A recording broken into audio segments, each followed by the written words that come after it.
And on this Veterans Day, we're talking about getting jobs for our local veterans, and then who better to have in studio to talk about that than two people with job experience who also happen to be veterans. So please welcome Jenny Frank and Josh Connor. Thank you guys for coming in today. Thanks for having us. Absolutely. So this is a very important topic. Kern County loves our local veterans, and it's important to make sure that they have an easy transition back into the workforce, because obviously it's not going to be easy. So tell us a little bit about the misconceptions that some veterans might see and feel when they are looking to get a job. One thing, when I got out in 2006, there wasn't as many organizations as there is now. So just knowing when you get out, and veterans that have been out for a while like myself, there's tons of organizations that will help you transition back in, whether it's housing, work, and just networking opportunities to mingle with other veterans and find out who's hiring, who do they work for, and get a lot of information like that. Jenny, you work for the Bakersfield Vet Center. What is your experience with this, and what advice do you have?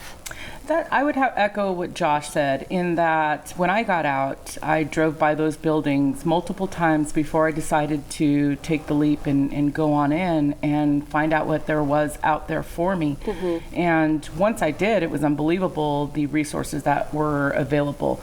And there were some that I took advantage of, some that I didn't, but all of those being there and presented to me, I had the option to accept what I needed, and some that I didn't realize that I needed. With veterans coming back, a lot of times today they'll need different things than I needed when I got out back in '93.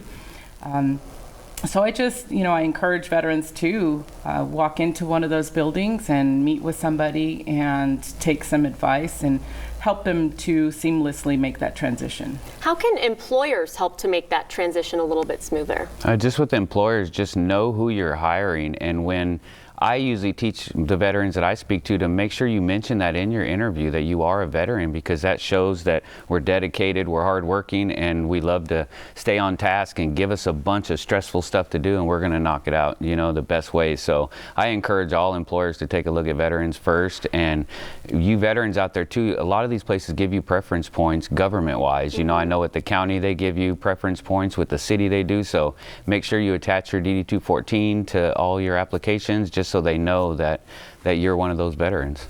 What programs does the city or county offer to kind of help make that transition a little bit easier for our local veterans? So as far as the Bakersfield Vet Center, we offer readjustment counseling. So what that includes is counseling essentially for post-traumatic stress disorder. So a lot of veterans suffer from post-traumatic stress disorder, and it's difficult to sustain employment if you're struggling with those mental health issues.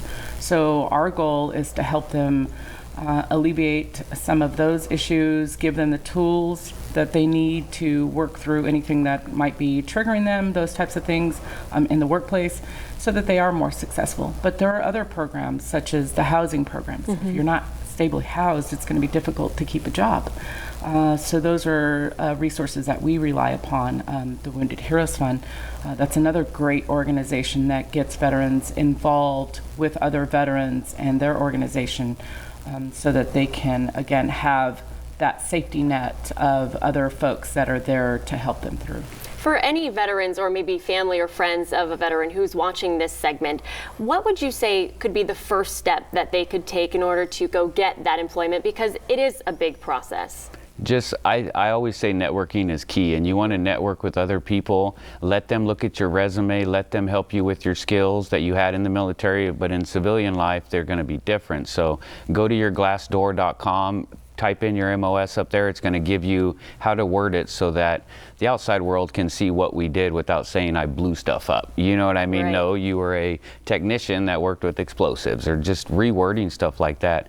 And I wanted to piggyback off what she said about organizations and stuff. There's also like scuba diving. Like me and Jenny just got advanced scuba diving certifications last weekend. So there's stuff that we do for fun too, but that whole time we're in Catalina, we're hanging out, we're building that bond. Right. And it's something that we have to have. So awesome. Josh, Jenny, thanks so much for coming in this morning, and thank you for your service. We're going to have all of this on our website, turn to 23.com, and all of our social media platforms.